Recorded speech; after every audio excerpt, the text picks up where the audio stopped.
Hello class 10th के students, कैसे हैं आप लोग? बच्चे बहुत मस्ती में होंगे। तो आज हम chemical reaction and equation chapter का नेक्स्ट पार्ट लेके आ गए हैं, जिसमें हम लोग बात करने वाले हैं टाइप्स ऑफ केमिकल रिएक्शन के बारे में। यानी जो केमिकल रिएक्शंस क्या होते हैं वो तो हम देख ही लिए थे, केमिकल इक्वेशंस क्या होते हैं वो भी देख लिए थे, केमिकल इक्वेशन को कैसे बैलेंस करें वो भी देख लिए थे। वो वीडियोज़ भी आपको डिस्क्रिप्शन में उसका लिंक मिल जाएगा, how to balance and chemical equation by Vijeta sir. YouTube पे सर्च कर सकते हैं, वहाँ भी आ जाएगा। और किसी भी केमिकल इक्वेशन को कैसे ज़्यादा मोर इन्फॉर्मेटिव बना सकते हैं वो भी मैंने लेक्चर कर दिया था। तो आज के इस वीडियो में बात होने वाली है कि किसी भी यानी डायरेक्ट कह लो तो भाई साहब कि केमिकल रिएक्शन कितने टाइप के हो सकते हैं, ठीक है? तो वही हम बात करने वाले हैं। मेरा नाम है विजेतानंद और आप देख रहे हैं आप ही का चैनल एकलव्य वाटिका। स्टार्ट करते हैं, हेडिंग लगाइएगा टाइप्स ऑफ, ये चल नहीं रहा, दूसरा ले लेता हूं। Types of chemical reaction, types of chemical reaction. Chemical reaction के कितने टाइप होते हैं? ठीक है, पहला कॉम्बिनेशन रिएक्शन, कॉम्बिनेशन रिएक्शन। अगला डीकंपोजिशन रिएक्शन, डीकंपोजिशन रिएक्शन। तीसरा है डिस्प्लेसमेंट रिएक्शन, डिस्प्लेसमेंट रिएक्शन। चौथा है double displacement reaction, double displacement reaction. अच्छा ये चल नहीं रहा ना, अच्छा कोई बात नहीं है, इससे लिख के देखता हूं। और अगला है डबल डिस्प्लेसमेंट हो गया, फिर रेडॉक्स रिएक्शन, रेडॉक्स रिएक्शन। फिर अगला है इंडोथर्मिक एंड एक्सोथर्मिक रिएक्शन।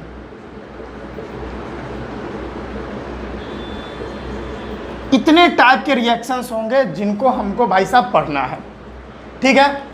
क्या है, कितने टाइप के केमिकल रिएक्शन हो सकते हैं? Combination reaction, decomposition reaction, displacement reaction, double displacement reaction, redox reaction, exothermic and endothermic reaction. तो इतने टाइप के केमिकल रिएक्शन हो सकते हैं। अभी चाहूँगा तो एक और दो और बता सकता हूँ, जैसे प्रेसिपिटेशन रिएक्शन। तो रिएक्शन तो बहुत प्रकार के होते हैं। फिलहाल में हम बारी बारी से देखेंगे कॉम्बिनेशन रिएक्शन को, फिर डिकम्पोजिशन बारी बारी से देखते हैं, ठीक है? आज के इस वीडियो में हम लोग कॉम्बिनेशन रिएक्शन और डिकम्पोजिशन रिएक्शन को एकदम पूरे अच्छे लेवल तक देख लेंगे, ठीक है? ये दोनों को हम आज कवर करने वाले हैं। फिर डिस्प्लेसमेंट, डबल डिस्प्लेसमेंट, ये दोनों एक पार्ट में आ जाएगा। फिर अगला पार्ट में रेडॉक्स और इंडोथर्मिक और एक्सोथर्मिक होगा ना। इंडोथर्मिक और एक्सोथर्मिक होगा तो हम डिकम्पोजिशन में ही बता देंगे, ठीक है? और आज के इस लेक्चर में कॉम्बिनेशन रिएक्शन और डिकम्पोजिशन रिएक्शन हो जाएगा। फिर हमारा डिस्प्लेसमेंट और डबल डिस्प्लेसमेंट ये नेक्स्ट वीडियो में हो जाएगा। और रेडॉक्स भी एक अलग, रेडॉक्स एक बड़ा टॉपिक है, इसको हम एक और वीडियो में कवर करेंगे। और इंडोथर्मिक और एक्सोथर्मिक तो हमारा आज के ही लेक्चर में हो जाएगा, ठीक है? तो ये सारा आप नोट कर सकते हैं। इतना टाइप का रिएक्शंस होता है, हमको पढ़ना होता है। पहले अब इसको मिटाते हैं और पहले कॉम्बिनेशन रिएक्शन क्या होता है उसके बारे में डिस्कस करते हैं। आई थिंक आपने इसको लिख लिया होगा। जो मैं लिखा रहा हूँ ना, नोट्स बनाते चलो भाई साहब, बहुत ही एक क्लास का नोट्स बनेगा। आप अगर फिर भी आपको मतलब मन नहीं कर रहा लिखने का, स्क्रीनशॉट कर लो।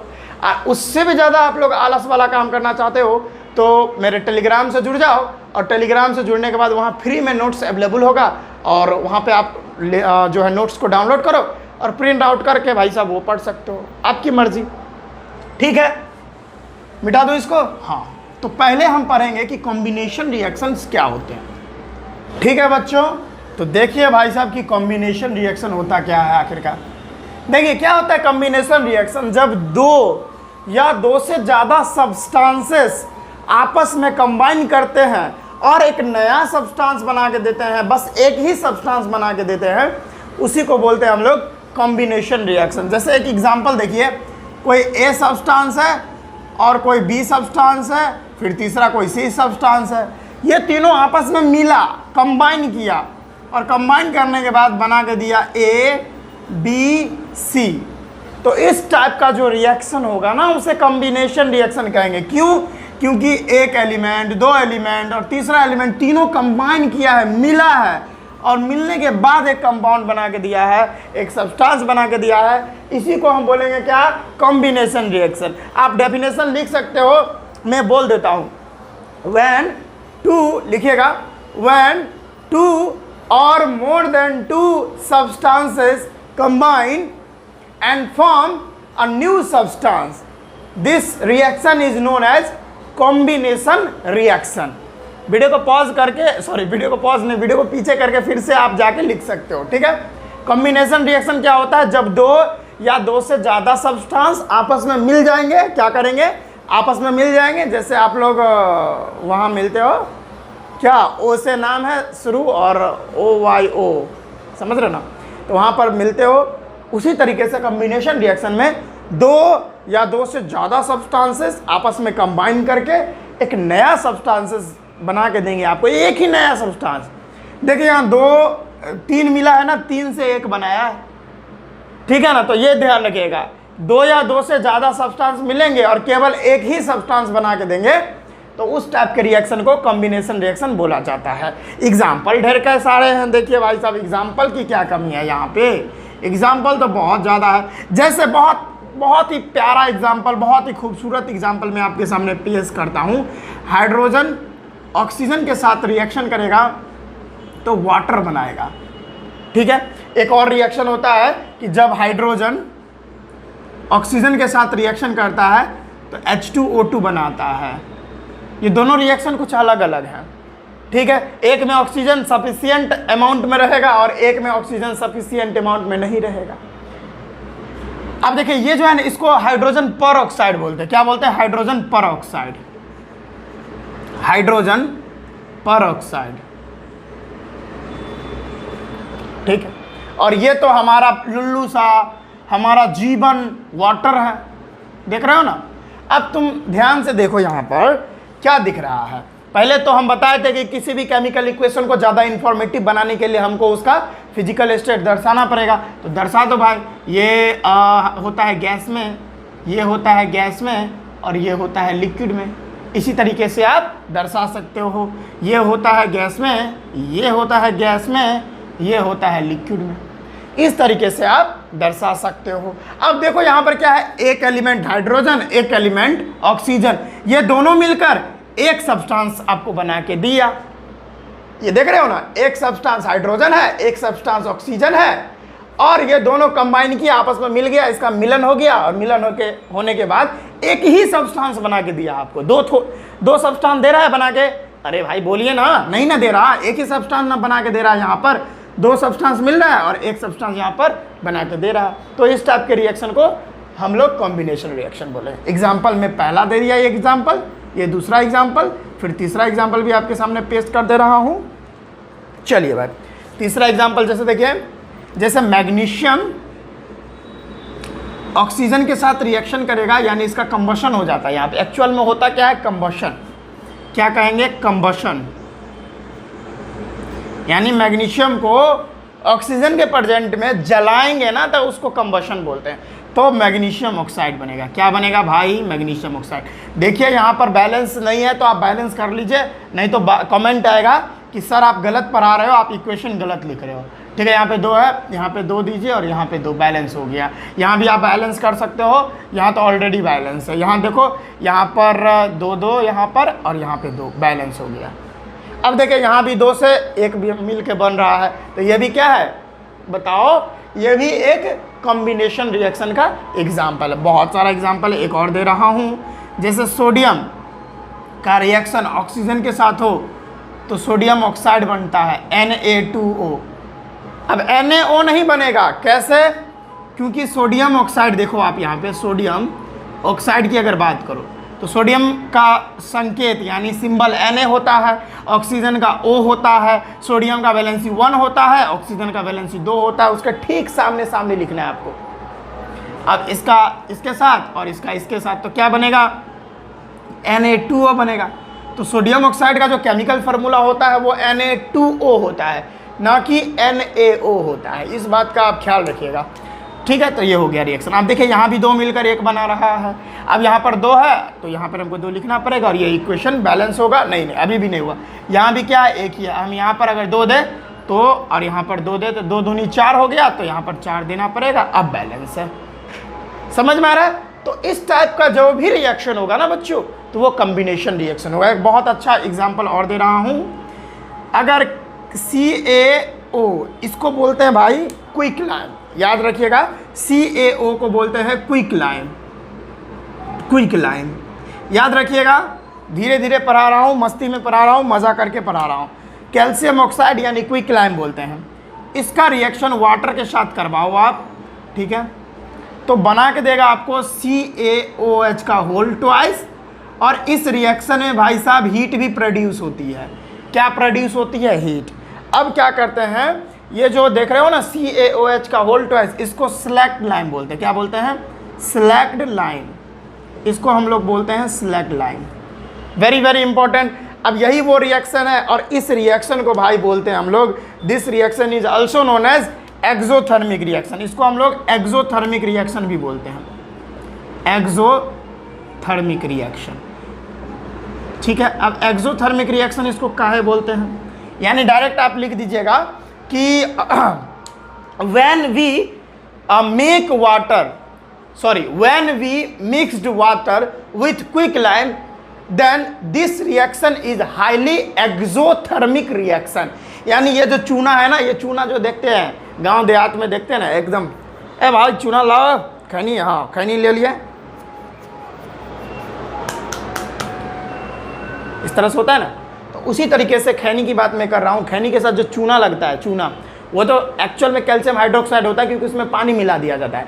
लेकिन जो आप लोग दिवाली में ऐसे पोताई होता है ना घर में, देखे होगे, तो उसमें पहले ढेला टाइप का होता है, एकदम बड़ा बड़ा मतलब टुकड़ा होता है, उसको नाद में रख देते हैं या कहीं और रख देते हैं, उसमें पानी मिलाते हैं तो खोलने लगता है, खोलने लगता है ना। इसी के लिए वो जो खोलने लगता है, वो जो बना उजला कलर का एकदम दूध के रंग का, वो तो CaOH का होल ट्वाइस होता है। उसी को हम बोलते हैं स्लैक्ड लाइम, कैल्शियम हाइड्रोक्साइड। और देखे होगे उसमें बुलबुला निकलता है, बुलबुला एकदम खतरनाक वाला, समझ रहे हो ना। यानी वो जो बुलबुला निकल रहा है, वो उसमें से बहुत ज़्यादा हीट प्रोड्यूस हो रहा है। उसमें अगर हाथ डुबाओगे तो भाई साहब हाथ कहीं अंदर ही न रह जाए। बहुत ही हाईली एक्सोथर्मिक रिएक्शन होता है। इस रिएक्शन में बहुत ज़्यादा हीट प्रोड्यूस होता है, उष्मा बहुत ज़्यादा निकलता है इस रिएक्शन में।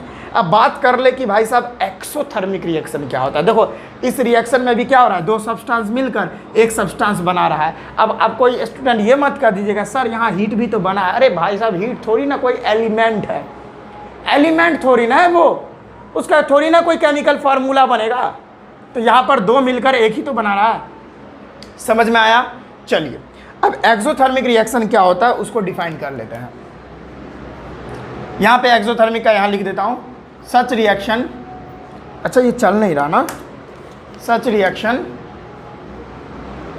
इन which heat is produced. Heat और कोई प्रकार की एनर्जी, हीट और एनर्जी भी लिख सकते हो, कोई दिक्कत नहीं।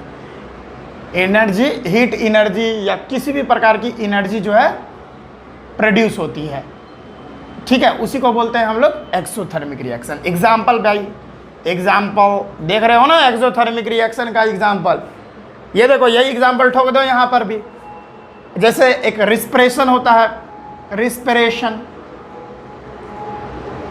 जो हम लोग सांस लेते हैं, बायोलॉजी में एक चैप्टर है लाइफ प्रोसेस, शायद आपका चल रहा होगा, उसमें आप पढ़ोगे कि हम लोग जो रिस्पिरेशन लेते हैं, यानी रिस्पिरेशन जो प्रोसेस होती है, सांस लिए, ऑक्सीजन ब्लड के थ्रू हमारे सेल तक पहुंचा और एब्जॉर्ब फूड को यानी ग्लूकोज को ऑक्सीजन के प्रेजेंट में ब्रेक डाउन करता है और एनर्जी रिलीज करता है। उस प्रोसेस को हम लोग रिस्पिरेशन बोलते हैं। लाइफ प्रोसेस बायोलॉजी का चैप्टर है, फर्स्ट चैप्टर है, आपको पढ़ना है भाई साहब, उसमें दिया है रिस्पिरेशन के बारे में। तो रिस्पिरेशन एक एक्सोथर्मिक रिएक्शन होता है। कैसे? तो रिस्पिरेशन में जो ग्लूकोज होता है C6H12O6, यह ऑक्सीजन के प्रेजेंट में क्या होता है, ब्रेक डाउन होता है। क्या होता है? ब्रेक डाउन होता है। और ब्रेक डाउन होने के बाद कार्बन डाइऑक्साइड, वाटर मॉलिक्यूल्स और एनर्जी रिलीज करता है। अब देखिए यहाँ पर एनर्जी रिलीज हुआ, समझ रहे हो। डायरेक्ट याद रखो कि वैसा रिएक्शन जिसमें हीट प्रोड्यूस हो या किसी भी प्रकार की एनर्जी प्रोड्यूस हो रही हो, बन रही हो, निष्कासित हो रही हो, तो उस टाइप के रिएक्शन को एक्सोथर्मिक रिएक्शन बोलेंगे। जैसे रिस्पिरेशन में देखिए एनर्जी निकला ना, हम लोग को एनर्जी मिलता है ना रिस्पिरेशन में, इसी के लिए रिस्पिरेशन एक एक्सोथर्मिक रिएक्शन होता है। घुस गई दिमाग में। और भी बहुत सारा रिएक्शन होता है जिसमें हीट प्रोड्यूस होता है। जैसे ये तो पहला एग्जाम्पल था, फिर दूसरा एग्जाम्पल मैं आपको बताना चाहूँगा। जैसे एसिड यानी मेटल का रिएक्शन एसिड के साथ कर दो, यहाँ भी क्या होती है, हीट प्रोड्यूस होती है। ये भी एक एक्सोथर्मिक रिएक्शन है। जैसे मैं आपको बता दूं, जिंक का रिएक्शन हाइड्रोक्लोरिक एसिड के साथ करो, आप जिंक का रिएक्शन हाइड्रोक्लोरिक एसिड के साथ करो तो ZnCl2 बनाएगा और प्लस में जो है हाइड्रोजन गैस रिलीज होगा, और प्लस में इस रिएक्शन में हीट भी प्रोड्यूस होती है। क्या इस रिएक्शन में हीट भी प्रोड्यूस होती है। और भी हमारे पास रिएक्शन, तीसरा रिएक्शन में लेना चाहूँगा, शायद इधर दिख रहा हो तो तीसरा रिएक्शन, अगर कोई भी एसिड का रिएक्शन बेस के साथ करवा दो फिर भी क्या होती है, हीट प्रोड्यूस होती है। ये भी एक्सोथर्मिक रिएक्शन होता है। रिएक्शन देता हूं पहला, जैसे मैं बता दूं, NaOH एक बेस है, सॉरी HCl एक एसिड है और NaOH एक बेस होता है। ये दोनों रिएक्शन करेगा तो देखो रिएक्शन कैसे होगा। ये देखो हाइड्रोजन पर प्लस चार्ज होता है और क्लोरीन पे माइनस चार्ज होता है, सोडियम पे प्लस चार्ज और OH पर माइनस चार्ज, जैसा कि आप लोग क्लास 9 से पढ़ते आ रहे हो ये चीज़। अब जानते हो ना, पॉजिटिव पॉजिटिव कभी अट्रैक्ट कर सकता है। भाई लड़का लड़का में कभी शादी हो सकता है, बताओ, नहीं ना हो सकता। लड़की और लड़का में शादी होता है ना। अभी कुछ लड़के ये या कुछ लड़कियां देखकर, मतलब लड़कियां तो नहीं, लड़का जो अभी ये बॉयज़ देखकर हाँ मज़ा कर रहे होंगे, सोच रहे होंगे काश सर शादी करवा देते हैं। भाई साहब करवा दूंगा, कमेंट करो किसको शादी करना है, कमेंट कर लो भाई। तो देखो, तो प्लस वाला माइनस के साथ मिल जाएगा और माइनस वाला प्लस के साथ मिल जाएगा, ठीक है। अकॉर्डिंग टू बायोलॉजी भी बता रहा हूँ। तो ये देखो H प्लस जो है, ये देखो H प्लस OH के साथ मिलेगा और यहाँ Na प्लस Cl माइनस के साथ मिल जाएगा। और देखो रिएक्शन क्या होगा, यानी NaCl और प्लस में देखो यहाँ पर H और यहाँ पर OH। तो बताओ भाई H प्लस OH मिलके क्या बनेगा, H2 और यहाँ पर एक ऑक्सीजन, वाटर बन गया। तो यहाँ पर आप वाटर लिख सकते हो आराम से। और इस रिएक्शन में हीट भी प्रोड्यूस होती है। क्या इस रिएक्शन में हीट भी प्रोड्यूस होती है? तो मैंने अभी जस्ट बताया कि जिस रिएक्शन में हीट प्रोड्यूस हो बच्चों, वह एक एक्सोथर्मिक रिएक्शन होता है। समझ में आया? इसमें मैंने कॉम्बिनेशन का भी बात कर दिया और भी बहुत सारा रिएक्शन इसकी बात कर दिया हूँ, ठीक है। लेकिन एक्सोथर्मिक आ गया तो भाई मैंने उसको बता दिया कि जिस रिएक्शन में हीट प्रोड्यूस हो या किसी भी प्रकार की एनर्जी रिलीज हो रही हो तो वो एक्सोथर्मिक रिएक्शन होता है। तो अगर आप इसको नोट करना चाहो तो नोट कर सकते हो, जिसमें मैंने कॉम्बिनेशन रिएक्शन के भी बारे में बात कर दिया और एक्सोथर्मिक के बारे में डिस्कशन कर दिया, ठीक है। अब आगे जो है इंडोथर्मिक रिएक्शन क्या होता है वो भी देख रहा हूँ। पहले आप इसको नोट डाउन कर सकते हो, जल्दी से नोट डाउन कर लो बच्चों, जल्दी से आप नोट डाउन कर सकते हो इसको।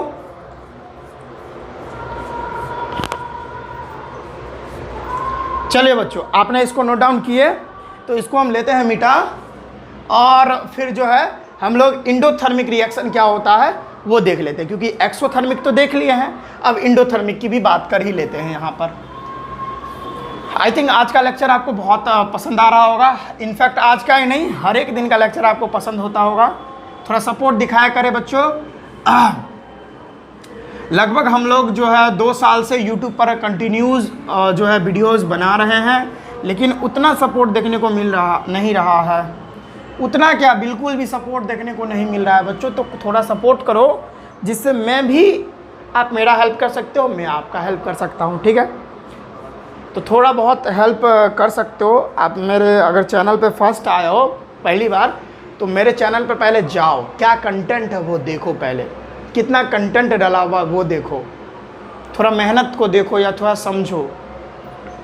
खैर देख लेना वो अपने हिसाब से बाबू। चलो अब देखते हैं इंडोथर्मिक रिएक्शन क्या होता है। Endothermic reaction, what is endothermic reaction? तो देखो भाई, इंडोथर्मिक रिएक्शन एक ऐसा रिएक्शन होता है जिसमें किसी भी प्रकार की एनर्जी या डायरेक्ट कर लो तो हीट एनर्जी एब्जॉर्ब्ड हो रही है। क्या हो रही है? रिलीज नहीं हो रही, एब्जॉर्ब्ड हो रही है। समझो, मेरी भावनाओं को समझो। कोई भावना तो नहीं है ना? नहीं है। तो ऐसा मतलब रिएक्शन जिसमें हीट एनर्जी प्रोड्यूस हो रही है, यानी अंदर से बाहर निकल रही है, तो वो एक्सोथर्मिक रिएक्शन हो गया। समझ में आया? और वैसा रिएक्शन जिसमें हीट एनर्जी या किसी भी प्रकार की एनर्जी एब्जॉर्ब्ड हो रही है, यानी अंदर जा रही है। तो भावना को समझो तो एंडोथर्मिक रिएक्शन वही होता है जिसमें एनर्जी क्या होती है? हीट एनर्जी एब्जॉर्ब्ड होती है। Heat energy is absorbed. Such reaction in which heat energy is absorbed, this type of reaction is known as endothermic reaction. बहुत सारा एग्जाम्पल है बच्चों मैं अभी दे रहा हूं। पहला फोटोसिंथेसिस,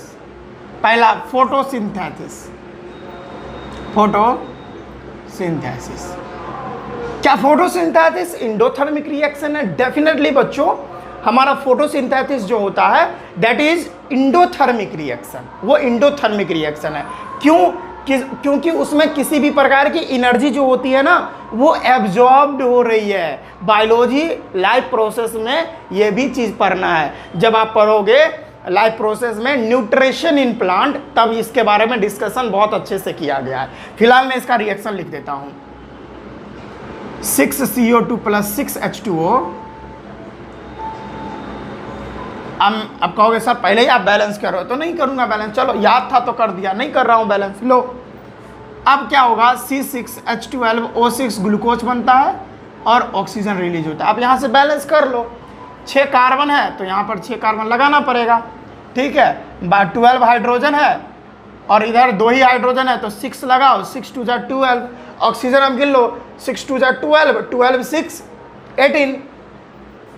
अब यहाँ भी 6 लगा दो, 12 और 6 2 जा 12, 6 18 हो गया। समझ में आ गया? ये बैलेंस हो गया इक्वेशन। चलो अब इस प्रोसेस में क्या होता है? देखो यहाँ पर क्या होता है? लाइट एनर्जी होती है। यहाँ पर लाइट एनर्जी, या डायरेक्ट कर लो तो सनलाइट, लाइट एनर्जी नहीं बोल सकते, सनलाइट क्लोरोफिल द्वारा क्या होता है? एब्जॉर्ब किया जाता है। क्लोरोफिल के द्वारा एब्जॉर्ब किया जाता है। अब इसमें क्या हो रहा है? सनलाइट एनर्जी यानी लाइट एनर्जी क्या हो रही है?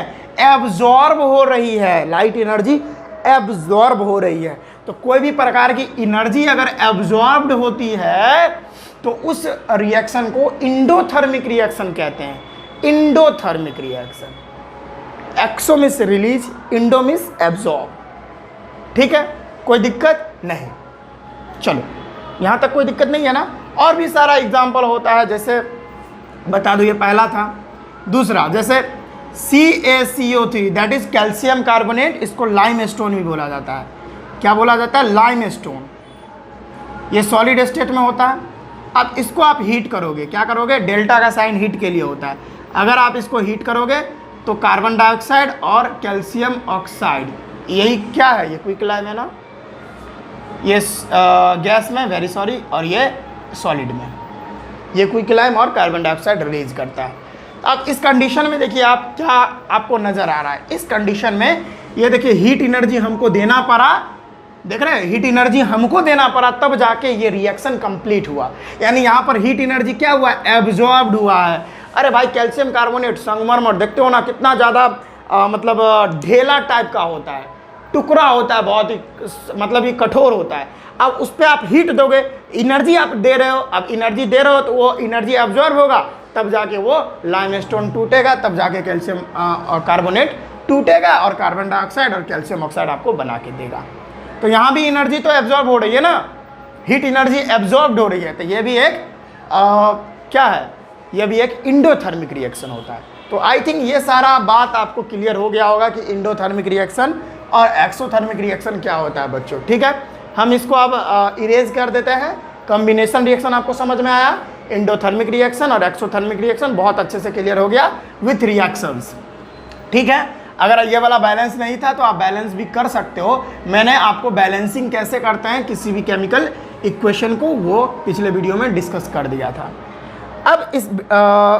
अब हम लोग देखने वाले हैं कि डीकम्पोजिशन रिएक्शन क्या होता है? डीकम्पोजिशन रिएक्शन,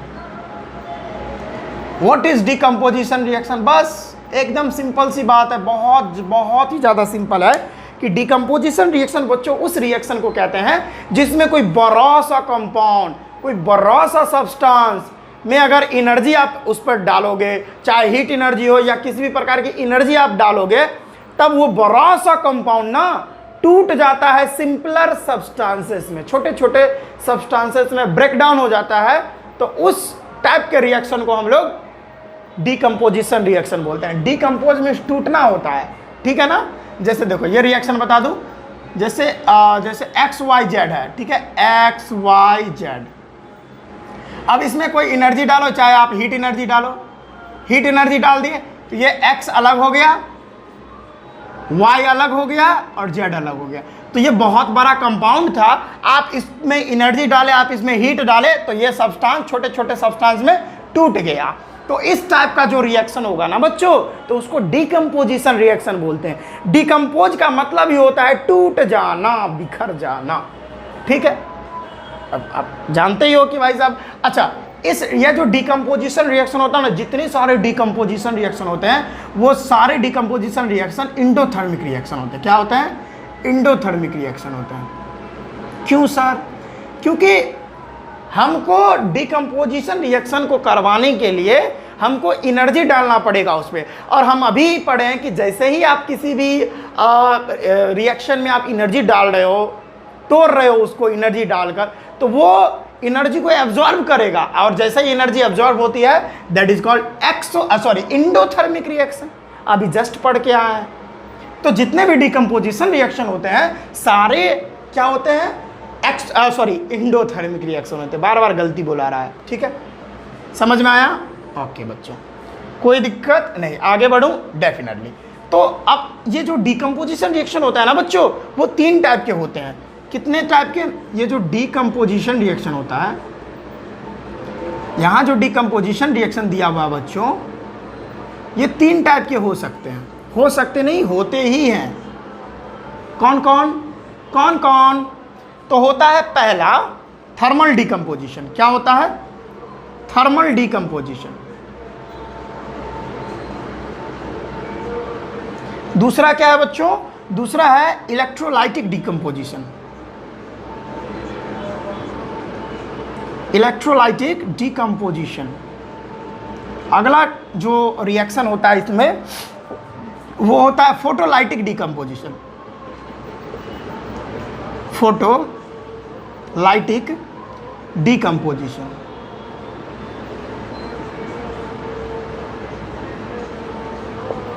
ठीक है। अब thermal decomposition, electrolytic decomposition, photolytic decomposition sir क्या होता है? तो बारी बारी से इसके सभी के बारे में डिस्कस कर लेते हैं। देखो वैसा रिएक्शन जिसको, यानी वैसा सब्सटेंस जिसको ना डिकम्पोज करने के लिए हमको हीट देना पड़े। देखो थर्मल का मतलब ही होता है हीट, भाई साहब, थर्मल का मतलब क्या होता है? हीट। यानी वैसा रिएक्शन जिसमें हीट की आवश्यकता हो, या कोई भी बड़ा सब्सटेंस जिसको तोड़ने के लिए, अब डिकम्पोजिशन में तो भाई साहब हीट की ही ना बात होगी, मतलब हीट की नहीं, मतलब उसको तोड़ने की ही ना बात होगी। अब ऐसा तो नहीं है कि कोई भी सब्सटेंस सिर्फ हीट से ही टूटे, और भी सारा एनर्जी होता है, उससे तो टूट सकता है।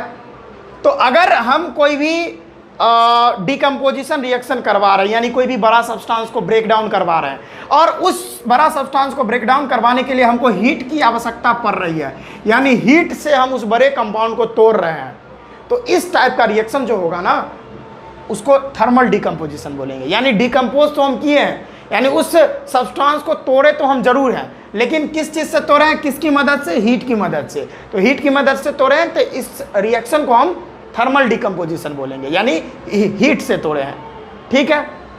अब इसका रिएक्शन क्या होगा? जैसे बहुत सारा बच्चों रिएक्शन, बहुत सारा, जैसे PbNO3, this is called lead nitrate.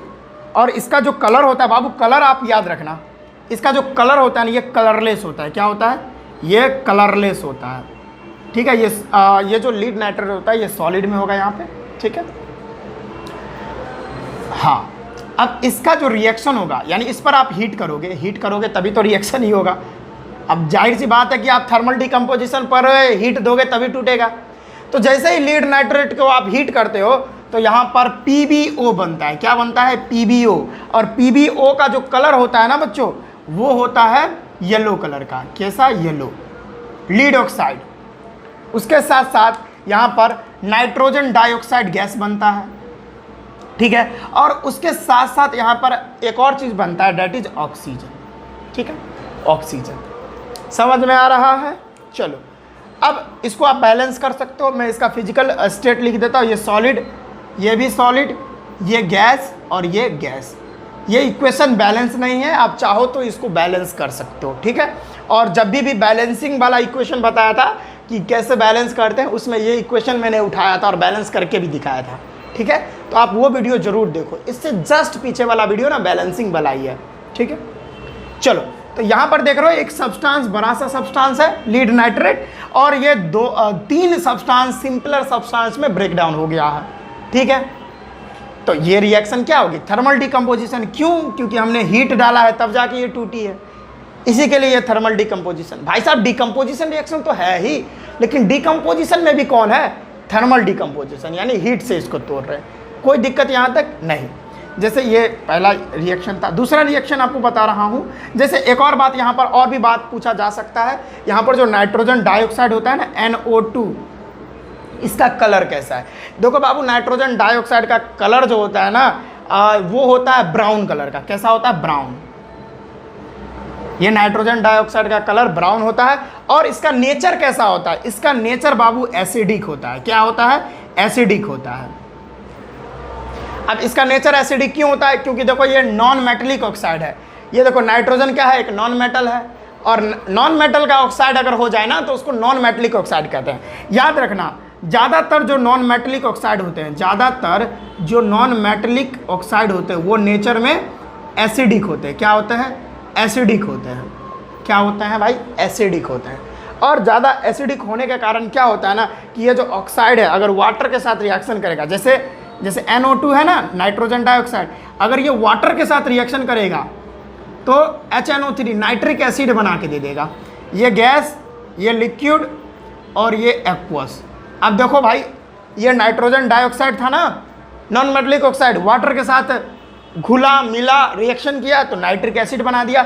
इसी के लिए तो इसके पास एसिडिक नेचर था। तो ये सारा क्वेश्चन CBSE में पूछ सकता है, इसी के लिए मैंने आपको डिस्कस कर दिया, याद रखिएगा, ठीक है। आप इसको लिख लिए हैं तो पहले इसको मिटा देते हैं। आप नोट करते जाइए, जितना भी बात मैं बता रहा हूँ उसको आप नोट करते जाओ। नोट कर लिया है? मिटा दूँ? ठीक है। इसके साथ साथ बहुत सारा हो सकता है, इसको मिटा देता हूँ पहले, ठीक है। हर एक बात पर गौर करते जाइए, ठीक है। ये सब इक्वेशन बैलेंस नहीं है, बार बार बोल रहा हूँ, इसको बैलेंस कर लेना भाई। तीसरा ना होगा, नहीं दूसरा होगा, ठीक है, दूसरा। अब देखो एक और है FeSO4, ठीक है। अब इसका जो कलर होता है वो ग्रीन कलर होता है, ग्रीन क्रिस्टल होता है ये। अब FeSO4 को आप हीट करोगे, क्या करोगे? हीट करोगे। डेल्टा का साइन हीट के लिए, बार बार बोल रहा हूँ। तो भाई क्या बनेगा? Fe2O3 बनेगा। क्या बनेगा? Fe2O3, फिर SO2, फिर SO3। इसका जो फिजिकल स्टेट है ये सॉलिड होता है, ये भी सॉलिड, ये भाई गैस और ये भी गैस, ठीक है। FeSO4 रिएक्शन करेगा, यानी हीट इसको देंगे तो Fe2O3 सॉलिड में, फिर SO2 सल्फर डाइऑक्साइड और SO3 सल्फर ट्राइऑक्साइड। ये रिएक्शन में ना सल्फर की महक आती है, जिसके वजह से हमको पता चलता है, ठीक है। ओके, अब यहाँ पर जो Fe2O3 है ना, इसका जो कलर होता है वो ब्राउन होता है, ठीक है, ब्राउन कलर का, ठीक है। तो ये बात आप ध्यान में रखिए। अब इसमें इस रिएक्शन में भी देख रहे हो ना क्या हो रहा है। पहले आप इसको बैलेंस कर लो। यहाँ पर 2 है तो यहाँ पर 2 लगा दो आप, अब तो पूरा बैलेंस हो गया। अब इस रिएक्शन में क्या देख रहे हो, एक बड़ा सा सब्सटेंस था और इसको हीट दिए तो 3 सब्सटेंस में कन्वर्ट हो गया। तो यह एक थर्मल डिकम्पोजिशन रिएक्शन है, ठीक है। तो ये आप समझ गए। अब हम बात करते हैं कि इलेक्ट्रोलाइटिक डिकम्पोजिशन क्या होता है। इलेक्ट्रोलाइटिक डिकम्पोजिशन वही सर डिकम्पोजिशन रिएक्शन जिसमें यानी कोई भी सब्सटेंस को ब्रेक डाउन करवाने के लिए, उसको तोड़ने के लिए हमको इलेक्ट्रिसिटी की आवश्यकता होगी। क्या यहाँ पर हीट की आवश्यकता पड़ रही थी बड़े सब्सटेंस को ब्रेक करने के लिए, तोड़ने के लिए। तो यहाँ बड़े सब्सटेंस को ब्रेक करने के लिए, तोड़ने के लिए हम लोग को इलेक्ट्रिसिटी यानी बिजली की आवश्यकता होगी। तब उस टाइप का decomposition reaction electrolytic decomposition reaction कहलाता है। यहाँ पर देख ही रहे हो, इलेक्ट्रो यानी इलेक्ट्रिसिटी से ब्रेक डाउन होगा बड़ा सब्सटेंस, तो उसको इलेक्ट्रोलाइटिक डिकम्पोजिशन बोलेंगे। एग्जाम्पल देता हूँ आपको, जैसे H2, जैसे H2O लिक्विड स्टेट में होता है वाटर, इसमें आप लोग इलेक्ट्रिसिटी डालोगे। क्या डालोगे? इलेक्ट्रिसिटी, इलेक्ट्रिकल एनर्जी, ये भी किसी प्रकार की एनर्जी डाली जा रही है। तब क्या होगा? वाटर जो है हाइड्रोजन और ऑक्सीजन में ब्रेक डाउन हो जाता है, ये गैस और ये गैस। समझ में आया? तो देखो अब ये जो रिएक्शन हुआ इसमें क्या हो रहा है, इसमें जो वाटर है वो हाइड्रोजन और ऑक्सीजन में कन्वर्ट हो रहा है, यानी एक सब्सटेंस दो सब्सटेंस में कन्वर्ट हो रहा है। तो यहाँ पर क्या देख रहे हैं, यहाँ पर इलेक्ट्रिसिटी के माध्यम से हम लोग ये जो सब्सटेंस है यानी वाटर को क्या किए हैं? ब्रेक डाउन करवाए हैं। तो यह जो है इलेक्ट्रोलाइटिक डिकम्पोजिशन है। अब यहाँ पर जो वाटर होता है ना, और यहाँ पर जो रिएक्शंस होते हैं वो इलेक्ट्रोलाइटिक डिकम्पोजिशन में क्या होता है, एक बीकर लिया जाता है कुछ इस तरीके से, ठीक है, इस तरह से कोई कैथोड यहाँ पे डाला जाता है, फिर एनोड डाला जाता है, ठीक है, फिर इस तरह से बैटरी जोड़ा जाता है ना, ट्विन ट्विन ट्विन ट्विन, ठीक है, बड़ा वाला पॉजिटिव होता है, छोटा वाला नेगेटिव होता है, प्लस वाला क्या हो जाता है, ये जो प्लस वाला रहेगा वो कैथोड हो जाता है, सॉरी प्लस वाला एनोड हो जाता है, कैथोड माइनस वाला जो है कैथोड हो जाता है, ठीक है। यहाँ पर वाटर है, देख रहे हो, ये क्या है? ये वाटर है। अब इसको इसमें अब स्विच को ऑन कर दिए, इलेक्ट्रिसिटी जा रहा है, हाइड्रोजन अलग हो गया, ऑक्सीजन अलग हो गया। हम यहाँ पर नोटिस करेंगे कि जो कैथोड है ना, क्योंकि हाइड्रोजन जो है हाइड्रोजन अगर है तो वो H+ आयन प्रोड्यूस करता है, तो प्लस वाला जो है ना यानी हाइड्रोजन यहाँ से हमको निकलता हुआ नजर आएगा, यहाँ से हमको हाइड्रोजन गैस निकलता हुआ नजर आएगा, और यहाँ से जो है ना एनोड से हमको ऑक्सीजन गैस निकलता हुआ नजर आएगा, ठीक है। वहाँ से हाइड्रोजन, कैथोड से हाइड्रोजन, एनोड से ऑक्सीजन, और हाइड्रोजन और ऑक्सीजन का जो हम लोग रेशियो निकालेंगे इसका, ठीक है, वो रेशियो की जो वैल्यू होगी वो होगी 2:1, याद रखिएगा। समझ में आया? यानी यहाँ पर जो है ना ऑक्सीजन से डबल होता है हाइड्रोजन, ऑक्सीजन से डबल हाइड्रोजन होता है वाटर में। आप देख सकते हो, मास निकाल दो उसका और पता चल जाएगा दोनों के मास का रेशियो, देख लो। देखो हाइड्रोजन और ऑक्सीजन, ठीक है, वाटर हो गया। हाइड्रोजन देखो कितना है, 2 रेशियो, ऑक्सीजन का मास कितना होता है, 16 होता है। अब ये कटेगा तो क्या होगा, 1:8 हो जाएगा, ठीक है। ये तो इसका मास का रेशियो हो गया। अच्छा ये छोड़ो, हम ये बात कर रहे हैं, ये तो मैंने मास का वैल्यू निकाला, लेकिन अगर हम बात करें वाटर, देखो H2O, यहाँ पे देखो 2, हाइड्रोजन कितना है 2 और ऑक्सीजन कितना है 1, तो रेशियो क्या बना, 2:1। तो इसी के लिए जो वाटर जो रहता है, वाटर में हाइड्रोजन जो है ऑक्सीजन से डबल रहता है, ठीक है, ये बात याद रखिएगा, ठीक है। चलो ये भी एक क्या है, ये भी एक रिएक्शन है किसका, इलेक्ट्रोलाइटिक डिकम्पोजिशन। दूसरा भाई रिएक्शन दे रहा हूँ मैं आपको, दूसरा रिएक्शन लिखिएगा। जैसे देखिए ये एल्युमिनियम ऑक्साइड Al2O3, ये अगर लिक्विड स्टेट में रहेगा, क्या रहेगा, लिक्विड स्टेट में। एल्युमिनियम ऑक्साइड अगर लिक्विड स्टेट में रहा, मोल्टेन स्टेट में इसको बोलते हैं, यानी एल्युमिनियम ऑक्साइड को लेंगे और उसको पिघला देंगे, ठीक है, और तब हम क्या करेंगे, एल्युमिनियम ऑक्साइड में इलेक्ट्रिसिटी पास करवाएंगे। आई बोले तो इलेक्ट्रिसिटी, ठीक है, फिजिक्स में पढ़िएगा, लिख देता हूँ फिर भी, इलेक्ट्रिसिटी। तो क्या होता है ना, एल्युमिनियम अलग हो जाता है और ऑक्सीजन अलग हो जाता है। तो यहाँ भी एक बड़ा सब्सटेंस इलेक्ट्रिसिटी के माध्यम से क्या हो रहा है, ब्रेक डाउन हो रहा है, और ये एल्युमिनियम लिक्विड में बनता है और ऑक्सीजन गैस में। यहाँ भी देखो एल्युमिनियम ऑक्साइड से हम लोग एल्युमिनियम प्राप्त कर रहे हैं। ये चैप्टर 3 में पढ़ोगे, मेटल्स एंड नॉन मेटल्स में, एक्सट्रैक्शन ऑफ एल्युमिनियम मेटल, ठीक है, उसमें आप ये पढ़ोगे, ठीक है। तो ये भी आप लिख सकते हो, ठीक। तो वैसा बड़ा सब्सटेंस को अगर इलेक्ट्रिसिटी के माध्यम से हम तोड़े तो उस टाइप के डिकम्पोजिशन रिएक्शन को इलेक्ट्रोलाइटिक डिकम्पोजिशन रिएक्शन बोला जाता है। आप इसको भी लिख सकते हैं। अब इसको मिटाएंगे थोड़ा और फोटोलाइटिक डिकम्पोजिशन के बारे में बात करते हैं। इसको हम मिटाते हैं, पहले आप इसको नोट डाउन कर सकते हो बच्चों, जल्दी से नोट डाउन कर लो। तो मज़ा आ रहा होगा बच्चों, जल्दी से नोट डाउन कर सकते हो। चलो नोट डाउन कर लिए हैं, अब देते हैं इसको मिटा। इलेक्ट्रोलाइटिक को भाई गायब कर रहा हूँ बीच से, बुरा मत मानना। अब यहाँ हम फोटोलाइटिक की बात कर लेते हैं। फोटो का मतलब होता है लाइट, वैसा मतलब डिकम्पोजिशन रिएक्शन जिसमें लाइट के माध्यम से बहुत बड़ा सब्सटेंस ब्रेक करता हो, ठीक है, लाइट के माध्यम से। एग्जाम्पल भी बहुत सारा है, जैसे देखिए एक एग्जाम्पल है AgCl, ये सॉलिड स्टेट में होता है और इसका कलर वाइट होता है। क्या होता है? इसका कलर वाइट होता है। और AgCl में हम लोग लाइट डालेंगे, क्या डालेंगे? लाइट। तब ये जो है Ag और प्लस Cl2 गैस में टूट जाता है, ये सॉलिड होता है, ये हमारा गैस होता है, ठीक है, समझ में आ रहा है। AgCl सिल्वर क्लोराइड एक ऐसा कंपाउंड होता है जिसमें हम लोग लाइट डालेंगे तभी ये रिएक्शन होगा, तभी जाके ये टूटेगा और टूटेगा सिल्वर और क्लोरीन में। तो यहाँ पर लाइट एक मीडियम था जिसके वजह से जो AgCl जो है ब्रेक डाउन किया है, तो इस टाइप के रिएक्शन को फोटोलाइटिक डिकम्पोजिशन कहते हैं, ठीक है। दूसरा रिएक्शन है भाई, इसी से सिमिलर रिएक्शन है AgBr, ये भी वाइट कलर का होता है। इसमें भी अगर आप लोग लाइट डालोगे तो हमारा Ag अलग हो जाता है और ब्रोमीन गैस रिलीज हो जाता है। अब देख रहे हो क्लोरीन ब्रोमीन एक ही फैमिली का मतलब जो है गैस से है, ठीक है, हेलोजन फैमिली का। यहाँ पे बैलेंस नहीं है तो यहाँ पे 2 और Ag और यहाँ पे 2 बैलेंस है, यहाँ पे 2 और यहाँ पे 2 बैलेंस हो गया, ठीक है। अब यहाँ पर बात आते ये देख रहे हो, यहाँ AgBr सिल्वर ब्रोमाइड में भी लाइट डाले हैं, टूट गया सिल्वर और ब्रोमीन गैस में। तो यहाँ 1 से 2 बन रहा है, तो ये डिकम्पोजिशन। और डिकम्पोजिशन में भी किसका टाइप है? फोटोलाइटिक डिकम्पोजिशन है उसमें। यहाँ पे AgCl भी देखिए लाइट डाले, Ag और Cl2 में टूट गया।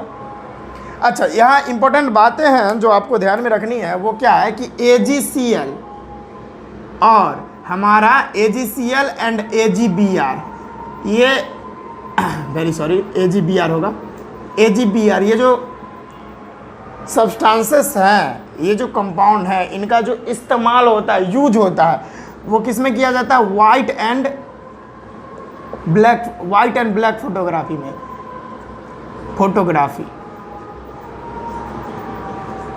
ब्लैक एंड वाइट फोटोग्राफी में इसका इस्तेमाल हम लोग करते हैं, ठीक है बच्चों। तो हमने जो है डिकम्पोजिशन रिएक्शन बहुत अच्छे से देख लिए हैं, डिकम्पोजिशन का टाइप भी देख लिया और बहुत सारे रिएक्शंस को यहाँ पर हम डिस्कस किए हैं। थोड़ा मेरा तबीयत ख़राब है जिसके वजह से मैं थोड़ा धीरे आज बोल रहा हूँ, ठीक है। तो इससे पहले जितना भी लेक्चर्स हो चुका है ना, अच्छा मैंने आपको टाइम नहीं दिया इसको नोट करने का, आप नोट कर सकते हो, ठीक है। मैं थोड़ा एक टाइम दे देता हूँ। नोट कर लिया बच्चों? कर लिया है तो बच्चों ठीक है। तो इससे पहले जितना भी लेक्चर हो चुका है ना, उसका लिंक आपको डिस्क्रिप्शन में मिल जाएगा, डिस्क्रिप्शन में, और नहीं तो आई बटन पर भी मिल जाएगा। अभी तक मेरे टेलीग्राम ग्रुप से नहीं जुड़े हैं तो टेलीग्राम ग्रुप से भी जुड़े, वहाँ आपको फ्री में नोट्स अवेलेबल किया जाएगा क्विक रिवीजन के लिए, ठीक है बच्चों। तो आज के इस वीडियो में बस इतना ही रखते हैं, हम मिलते हैं नेक्स्ट वीडियो में। पढ़ाई करते रहिएगा। All the very best.